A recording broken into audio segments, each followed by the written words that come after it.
Hello everyone, welcome back to another session of Lesson 2, Federalism.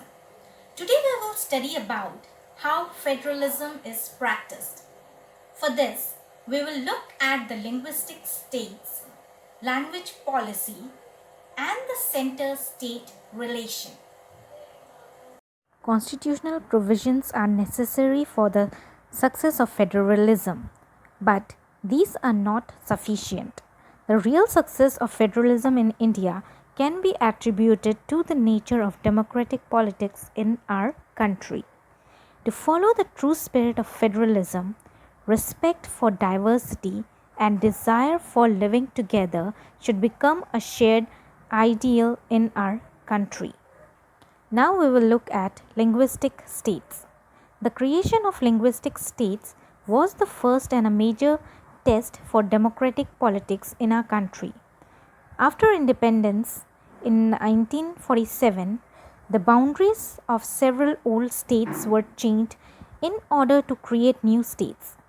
This was done to ensure that the people who spoke the same language live in the same state. Same states were not created on the basis of language, but to recognize difference based on culture and geography. These include states like Nagaland, Uttarakhand and Jharkhand. Some national leaders resisted the demand of new states on the basis of language as thought this would lead to the disintegration of the country. But later, this fear proved wrong, and the formation of linguistic state actually made the country more united and administration became more easier. Now we will study about the language policy. A second test for the Indian Federation is the language policy. The Indian Constitution did not give the status of national language to any of the languages, though Hindi was identified as the official language, which is the mother tongue of 40% of Indians. The central government has not imposed Hindi on states where people speak a different language. Besides Hindi, there are languages recognized as scheduled language by the Indian Constitution. For a central government job, candidate may take the examination in any of these languages. States too have their own official languages.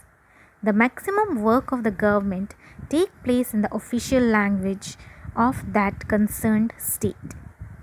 The use of English as official language was stopped in 1965, but many non-Hindi speaking states fear that this was the attempt to impose Hindi on them, so central government withdraw the proposal of English along with Hindi continue for official purpose. Now we will study about the center-state relation. Restructuring the center-state relation is one more way in which federalism has been strengthened in practice.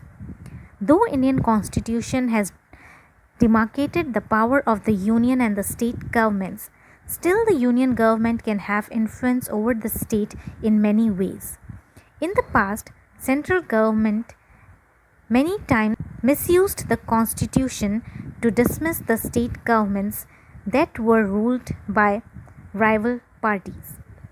This undermined the spirit of federalism. The Indian scenario has changed after 1990. This was the beginning of the era of coalition government at the center. Since no single party got a clear majority in the Lok Sabha, the major national parties had to enter into an alliance with many parties, including several regional parties, to form a government at the center.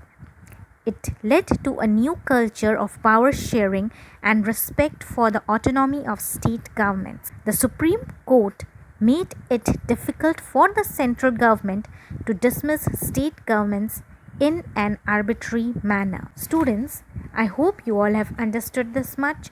We will continue this lesson in my next video. Thanks for watching.